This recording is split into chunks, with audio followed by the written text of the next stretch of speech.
Good morning, student.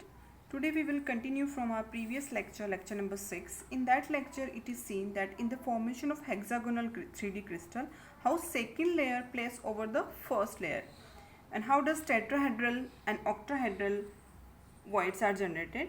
In the lecture number 6, I also demonstrate you the formation of tetrahedral voids. Today, we have to do some calculation for these two types of voids. This is tetrahedral and this is octahedral voids. Before that, I will show you how octahedral void generate when we place second layer over the first layer. ये देखो octahedral voids का generation यहाँ पर show हुआ है. हम एक demonstration लेकर देखेंगे.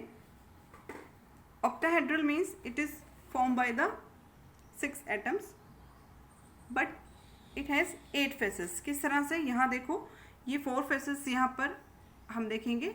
इस तरह हमें octahedral void जनरेट करना है. यहाँ देखो ये 4 फेसेस इसकी नज़र आ रही है. फर्स्ट, सेकेंड,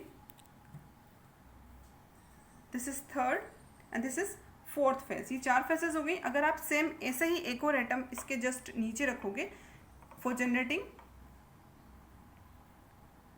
ऑक्टाहेड्रल वॉइड, तो यहाँ पर देखो ये 4 फेसेस अपनी नीचे कवर कर लेगा. तो इस तरह से ये 8 फेसेस हो गई इसकी. और ये कंट्रीब्यूशन 6 एटम कंट्रीब्यूशन दे रहे हैं. तो बनने वाला ये जो वॉइड है ये क्या कहला रहा है? ये वॉइड ऑक्टाहेड्रल वॉइड.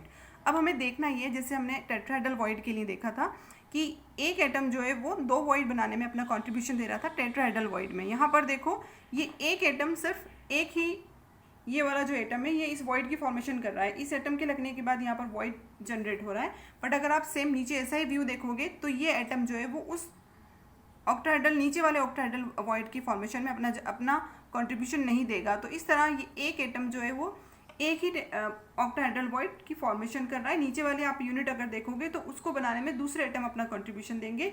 यहाँ पर ये एक एटम है जिसकी वजह से ऑक्टाहेड्रल वॉइड की फॉर्मेशन हुई है. Now we will turn to the our main topic, calculation for voids. हमने जो 2 तरह की वॉइड देखी हैं उनसे रिलेटेड कुछ कैलकुलेशन है. यहाँ देखो सबसे पहले, the number of these 2 types of voids depend upon the number of close pack sphere. जो भी क्लोज पैक स्फीयर आपका है, फिर वो किस तरह की क्लोज पैकिंग है, आपकी हेक्सागोनल है, आपकी एफसीसी है, तो उस पर डिपेंड करता है कि उसमें कितने नंबर ऑफ एटम्स हैं. तो जैसा कि हम देख चुके हैं, let the number of close pack sphere be n. हमने यहाँ पर क्लोज पैक स्फीयर में जो नंबर है उनका उन एटम्स का नंबर n यहाँ पर मानकर चला है. जैसे कि आप जानते हो कि फेस सेंटर्ड में number of atom, face centred unit में नंबर ऑफ एटम्स कितने होते हैं? हमने 4 देखा था. कैलकुलेशन करनी हमने सीखी है. और सिंपल क्यूबिक यूनिट सेल में नंबर ऑफ एटम्स 1 होता है. तो वही चीज़ हमने यहाँ पर n मानकर चली है.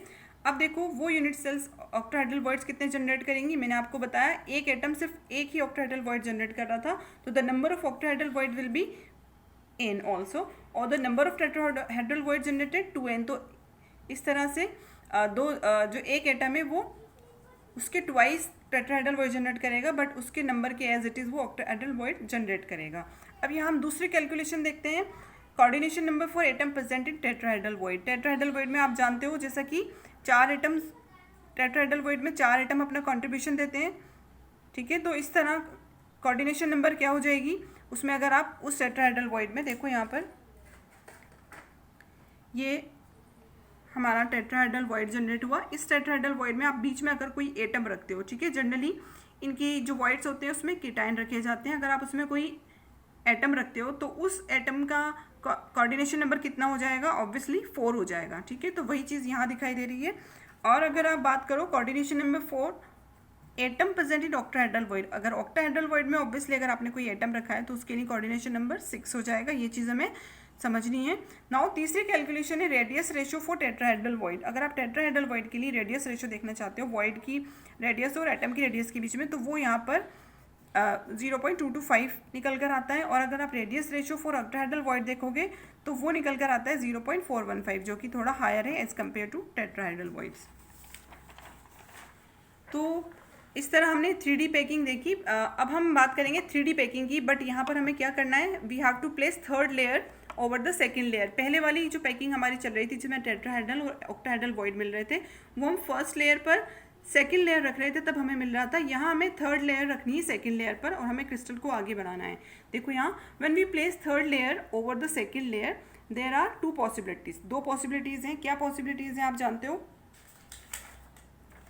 ये देखो, जैसे यहाँ पर ये आपका फर्स्ट लेयर था, उस पर आपने ये जो डार्क सर्कल है, ये सेकंड लेयर आपने इस तरह से उनके डिप्रेशन में फिट करते हुए आप चले हुए, सेकंड लेयर थी। अब आपको इस पर थर्ड लेयर रखना है। आप सेकंड लेयर से आपको दो तरह के वॉइड्स आपको मिले थे, टेट्राहेड्रल वॉइड्स यहाँ शो हो रहे हैं और ये ऑक्टाहेड्रल वॉइड्स हैं। अब आप अगर थर्ड लेयर इस पर प्लेस करना चाहते हो तो आपके सामने दो कंडीशंस होंगी, या तो आप इन टेट्राहेड्रल वॉइड्स को कवर करते चलो, या फिर आप इन ऑक्टाहेड्रल वॉइड्स को कवर करते चलो। तो देखेंगे हम, फर्स्ट है bye covering tetrahedral voids of second layer. अब हमें सेकंड लेयर के जितने भी टेट्राहेड्रल वॉइड्स थे वो कवर करने हैं। In this case the sphere of third layer are exactly align with those of the first layer. देखो कैसे, यहाँ देखो, ये आप टेट्राहेड्रल वॉइड्स कवर करने हैं, आप इन्हीं पर अपना कॉन्सेंट्रेशन दोगे।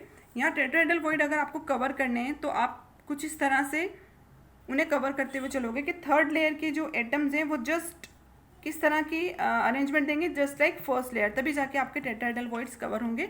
कुछ इस तरह से थर्ड लेयर हम लेकर आ रहे हैं, अगर हमें सेकेंड लेयर के टेट्राहेड्रल वॉइड्स पूरे कवर करने हैं तो कुछ इस तरह का हमारा अरेंजमेंट होगा। तो हम देखेंगे कि थर्ड लेयर जो है, थर्ड लेयर का जो अरेंजमेंट है वो जस्ट लाइक फर्स्ट लेयर है। फर्स्ट लेयर का जैसे ही हमें उनको फिट करना होगा एटम्स को, तभी जाके हमारे टेट्राहेड्रल वॉइड्स कवर होंगे। Thus the pattern of a sphere is repeated in alternate layers and written as ABAB। अगर आपने फर्स्ट लेयर को A नाम दिया, सेकेंड लेयर को B नाम दिया, तो आप रखने वाली थर्ड लेयर जो कि टेट्राहेड्रल वॉइड्स को कवर कर रही है, ऑब्वियसली उसका arrangement just like first layer है, तो उसे भी आप A ही नाम दोगे और आपका ये अरेंजमेंट क्या कहलाने वाला है, ABAB pattern. This called hexagonal close packing, इसे ही हम हेक्सागोनल क्लोज पैकिंग कहते हैं। अब यहाँ पर आगे हम हेक्सागोनल क्लोज पैकिंग को बहुत अच्छे से समझेंगे, उसकी एक यूनिट सेल बनाने वाले हैं। यहाँ देखो, जैसा कि आप सभी जानते हो, एक सिंपल अगर 2D हेक्सागोनल क्लोज पैकिंग होती है, तो मैंने आपको पहले भी समझाया था कि एक एटम के लिए कितना कोऑर्डिनेशन नंबर निकल कर आता है, 6 कोऑर्डिनेशन नंबर निकल कर आता है। यानी एक एटम जो है वो अपने 6 एटम से सराउंडेड होता है। तो वही एटम हमें यहाँ पर इसकी यूनिट बनाने के लिए हमें इस पूरी यूनिट को निकालना है। इस तरह से हमने निकाला, और यहाँ देखो ये एक एटम है, हमने दूर दूर हमने इनको समझने के लिए ना दूर दूर सिचुएटेड किया है, बट ये एक्चुअल में इस तरह की क्लोज पैकिंग में होते हैं। ये एक एटम है, ये 6 एटम से सराउंडेड है, इस तरह से हेक्सागन बना हुआ है। अब आप देखो ध्यान से,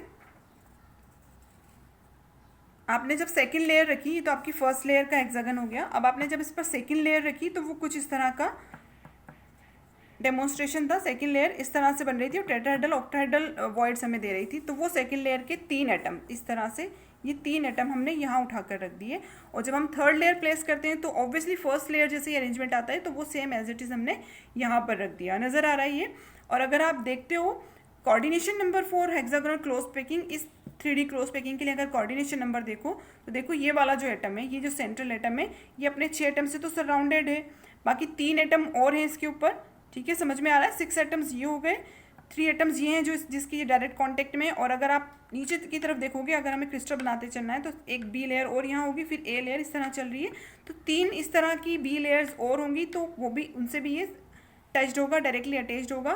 तो इस तरह टोटल कोऑर्डिनेशन नंबर क्या हो गया इस हेक्सागोनल यूनिट के लिए, 12 हो गया। 6 इसके खुद सेम लेयर के, 3 अबाव लेयर के और 3 बिलो लेयर के। इस तरह कोऑर्डिनेशन नंबर इसका 12 हो गया। ये हमारी HCP यूनिट सेल थी।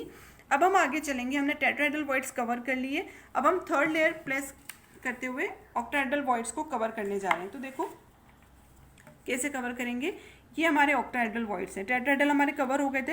अब हम थर्ड लेयर रखना चाह रहे हैं, बट अब हम क्या करना चाह रहे हैं, ऑक्टाहेड्रल वॉइड्स को कवर करना चाह रहे हैं। तो ऑक्टाहेड्रल वॉइड्स अगर आपको कवर करने हैं, पूरे ऑक्टाहेड्रल वॉइड्स अगर आपको छुपाने, अगर इस तरह रखते हो, ठीक है, तो सेकंड लेयर जैसा अरेंजमेंट होगा, बट ऑक्टाहेड्रल वॉइड अभी भी नजर आएगा, वो छुपा नहीं है। तो उसके लिए आपको करना क्या होगा, इस तरह से इन्हीं पर प्लेस करते हुए चलना होगा, ताकि ये आपका, ये देखो ये ऑक्टाहेड्रल व्यू या ऑक्टाहेड्रल वॉइड नजर आ रहा है, उसी पर उसको छुपाना है तो आपको एटम्स, उसको कवर करना है तो आपको इस तरह से एटम्स रखने होंगे थर्ड लेयर के।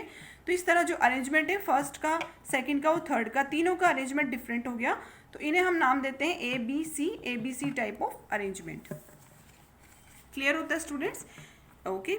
By covering octahedral voids of second layer, in this case the sphere of third layer are not aligned with those of either the first or the second layer. This third layer is called C and this pattern of layer is called ABC pattern, और इसे हम cubic close packing भी कह सकते हैं, और it is similar to the face centered close packing। इस तरह से इसका व्यू होगा। ये हमने वही हमारा 6 एटम से सराउंडेड हमने यूनिट निकाला, वो ऊपर 3 एटम से तो सराउंडेड है, बट जो थर्ड लेयर आई उसका डिफरेंट अरेंजमेंट यहाँ पर हो गया, फिर से वापस हमारा ABC रिपीट हुआ। तो इस तरह अगर हम देखते हैं इस FCC यूनिट सेल यहाँ जनरेट होती है, क्यूबिक यूनिट सेल इसे हम कह सकते हैं। यहाँ भी कोऑर्डिनेशन नंबर कितना निकल कर आएगा, 12 निकल कर आएगा। इस एटम के लिए अगर हम देखें तो 6 एटम से तो सराउंडेड है सेम लेयर की, 3 अबाव लेयर के और 3 इसके बिलो लेयर के हो जाएंगे।